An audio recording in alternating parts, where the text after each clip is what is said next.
Namaskaram Sadhguru. I want to know truth about sleeping right, whether duration or direction. What is the science behind it? Namaskaram, Viru. About sleep.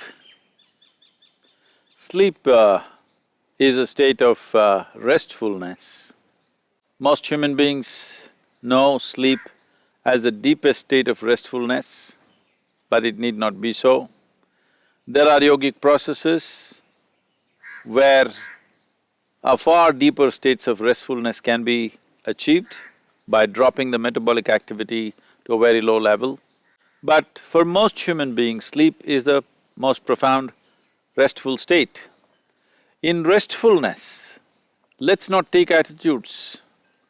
The best state of restfulness happens to you when you are in a state of abandon. So when it comes to sleep, do not think what position and how to sleep. Being in a state of total abandon is the best way to sleep.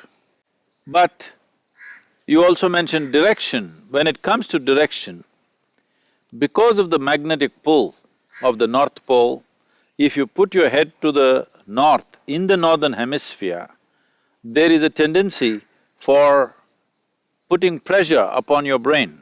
We know this by experience, but it's been studied and identified that there is a natural movement of blood towards the brain if you put your head towards the north in the northern hemisphere. As you know, if you are anemic, your doctor will prescribe you with iron. So if there is that much iron in your blood, the magnetic poles naturally pull it and also the spin of the planet affects it.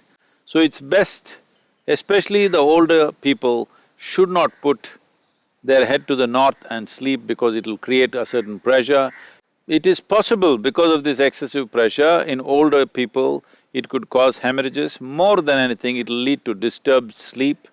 So it is best not to put the head to the north in the northern hemisphere, but otherwise you should not take any other attitude towards sleep.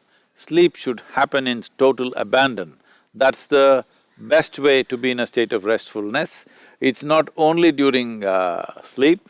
If you are in a state of abandon in your activity, you will find your activity itself is restfulness and the sleep quota will come down dramatically. There is no prescription of how much you should sleep. Let the body decide how much you should sleep, that's the best way to go. But if you manage your food, your mental attitudes, your emotional tranquility well, you will see the sleep quota will come down dramatically. If you bring yogic practices, you can further bring down sleep quota quite significantly so that you have more time to live.